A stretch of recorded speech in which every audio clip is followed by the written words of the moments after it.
Zone cosmopolite, la région de Tawa couvre une superficie de 113 317 km². Elle est limitée au nord par la région d'Agadez, au nord-ouest par la République du Mali, à l'ouest par la région de Tillabéri et de Dosso, à l'est par la région de Maradi et au sud par la République fédérale du Nigeria. La population est estimée à plus de 4 millions d'habitants.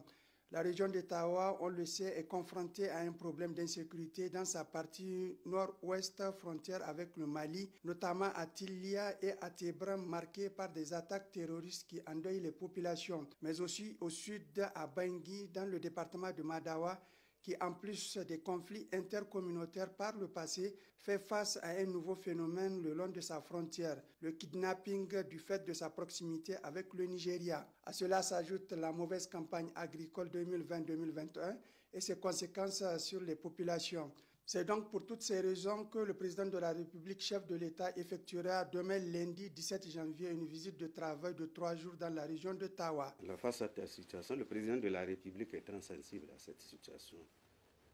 Et il est de cœur avec la population et c'est pourquoi il a décidé de venir compatir avec cette population, écouter cette population, leur prodiguer des conseils et elle, si elle a aussi quelques suggestions, pourquoi pas, complémentaires, elle peut en faire. Voilà les objectifs de la mission du président de la République dans notre région. Donc c'est une mission essentiellement du tableau sécuritaire. Bon, mais certainement, ça ne va pas manquer de parler d'autres questions de la vie nationale. Il y a les questions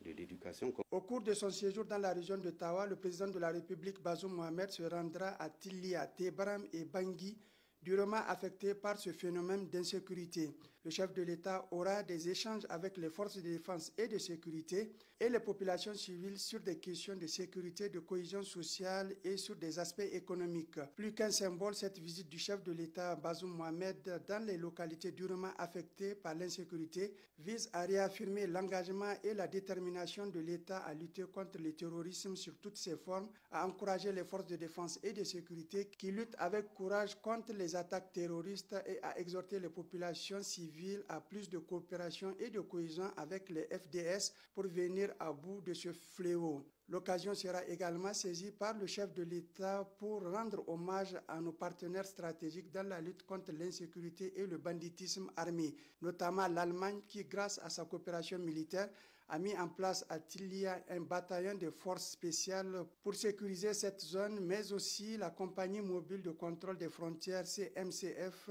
qui lutte efficacement contre le banditisme le long de la frontière avec le Nigeria. À la veille de ce déplacement, les populations de l'ADER s'apprêtent à réserver un accueil de grand jour au président de la République Bazoum Mohamed et à sa délégation qui, depuis son accession à la magistrature suprême, fait de la question de sécurité son cheval de bataille et s'est toujours attelé à être au contact direct avec les populations pour échanger sur les questions relatives à la vie de la nation.